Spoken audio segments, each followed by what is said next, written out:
Welcome.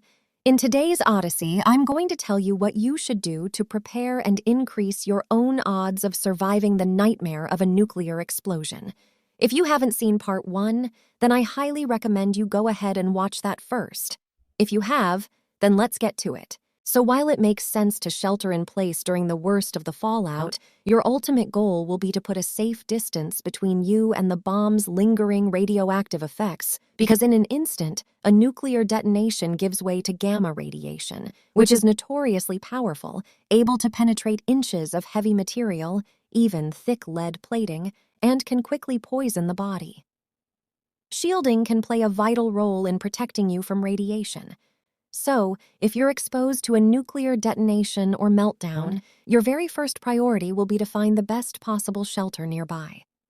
The good old-fashioned concrete shelter is the best protection for those first crucial days. Notably, one of the Hiroshima survivors mentioned above, Izo Nomura, happened to be looking for documents in the basement of his workplace, which was a reinforced concrete building. This was the key to his survival. As for you need to go to the deepest room inside the shelter. You're basically trying to put as many walls as possible between you and the outside world, even if that means holing up in a linen closet.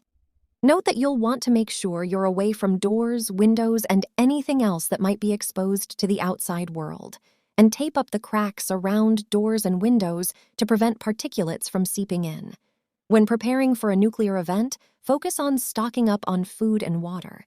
Ideally, you'll want at least a 2-week supply of food and water on hand so that you can stay sheltered longer and avoid the radiation. If and when that food is depleted, you'll need an escape plan to get you to safety. If you're in a city, that might mean making it to the country. Or if you're on the coast, it might entail driving to a family cabin in the mountains. Whatever your exit strategy, keep a few backups in case things don't go exactly as planned.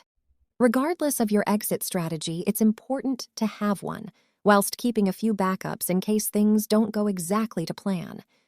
Since any realistic exit strategy will have you leaving your home after a few days, weeks, or months, it's prudent to stock up on hazmat gear as well.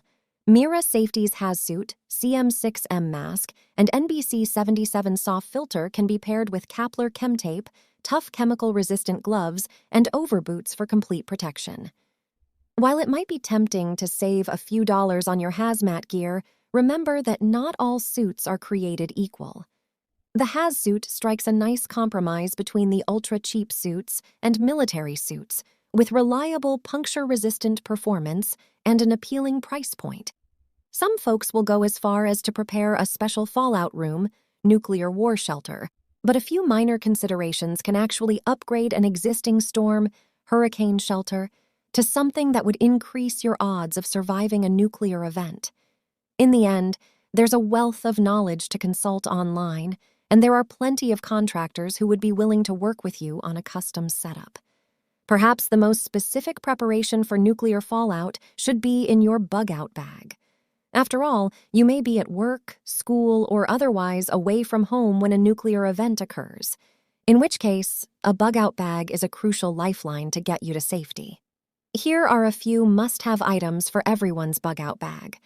ThyroSafe tablets flood your thyroid with safe iodine, enough to keep your system from absorbing any for the next 24 hours. This is crucial because radioactive iodine is a major factor in nuclear fallout, poisoning the rest of your body with radiation. A reliable gas mask is a bug-out bag must-have, as radioactive particles can pierce concrete with ease, and there might also be fires and chemical or biological elements in the environment. A gas mask filter is needed to filter out radioactive iodine. The MIRA Safety NBC-77 SOF filter is a great choice.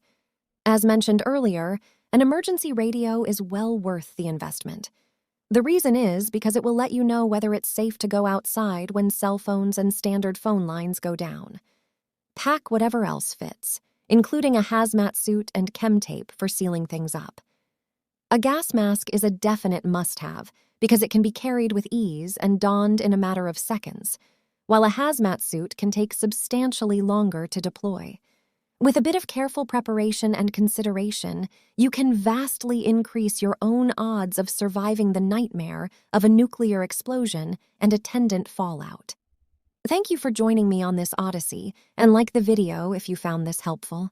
Feel free to do as much additional research as you've got time for. One day, you may be glad you did. If you want to learn more, check out the description for additional links. And subscribing is a form of bookmarking the channel to see more of our awesome content. With that, I'll see you next time.